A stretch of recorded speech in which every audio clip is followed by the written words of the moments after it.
Здравейте, приятели! Аз съм Жоро. В днешното видео ще ви покажа как ще направя този алуминиев мини нивелир на марката Milwaukee магнитен.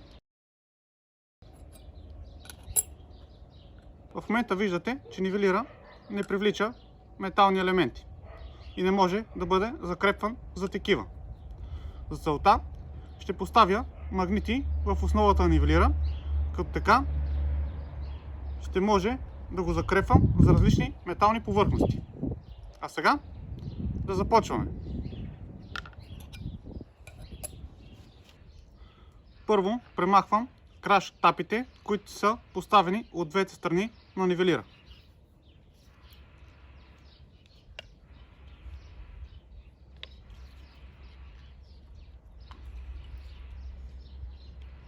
Оставям ги настрани.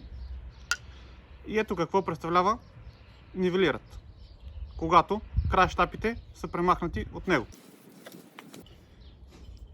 Ето как изглежда нивелират по-отблизо, когато са премахнати краш тапите. Виждате,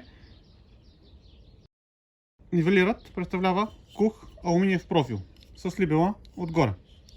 В случая аз използвам нивелир на марката Milwaukee, за да го направя магнитен. Но същата операция може да бъде извършена и с друг нивелир, стига да бъде конструктивно подобен на този кух алуминиев профил, в който ще може лесно да поставите магнити.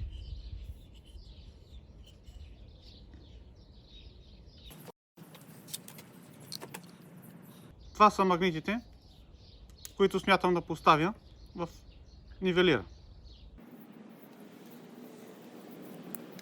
Ще поставя по два магнита от всяка страна на нивелира.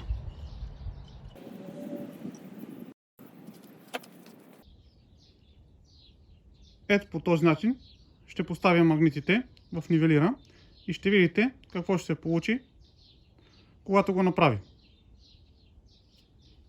Ще използвам супер лепило, за да закрепя магнитите за основата на нивелира.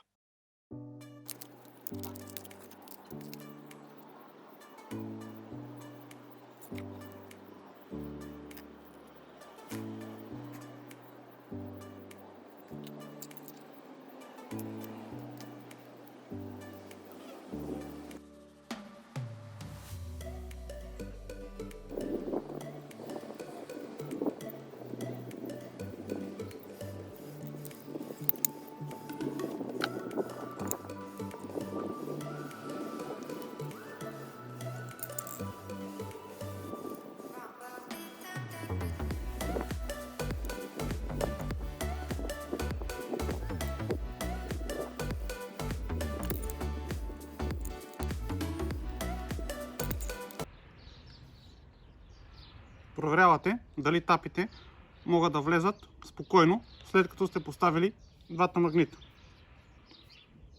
Ето как изглеждат магнитите, когато са поставени в нивелира. Сега мога да поставя обратно краш тапите.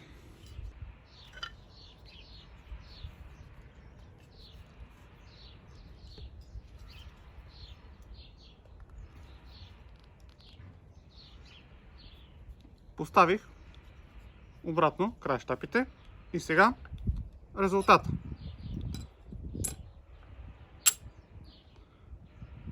Виждате, вече нивелира се закрепва за метални повърхности.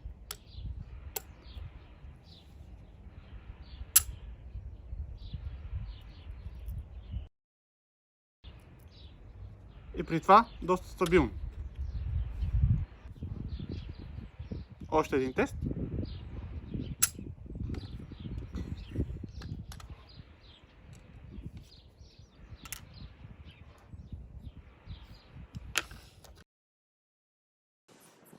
Ето така, приятели, може бързо и лесно да направите всеки нивелир, който е направен от кух алуминиев профил магнитен. Това е начинът, по който може да поставите магнитите вътре в нивелира, без да нарушавате неговата конструктивна цялост. И така, вече си имате магнитен нивелир. Благодаря на всички, които останахте с мен до края на видеото. Ако ви е харесало, искрено ме подкрепите, натиснете лайк бутона, абонирайте се за канала ми и споделете видеото, за да може да достигне до повече хора. Следващия път!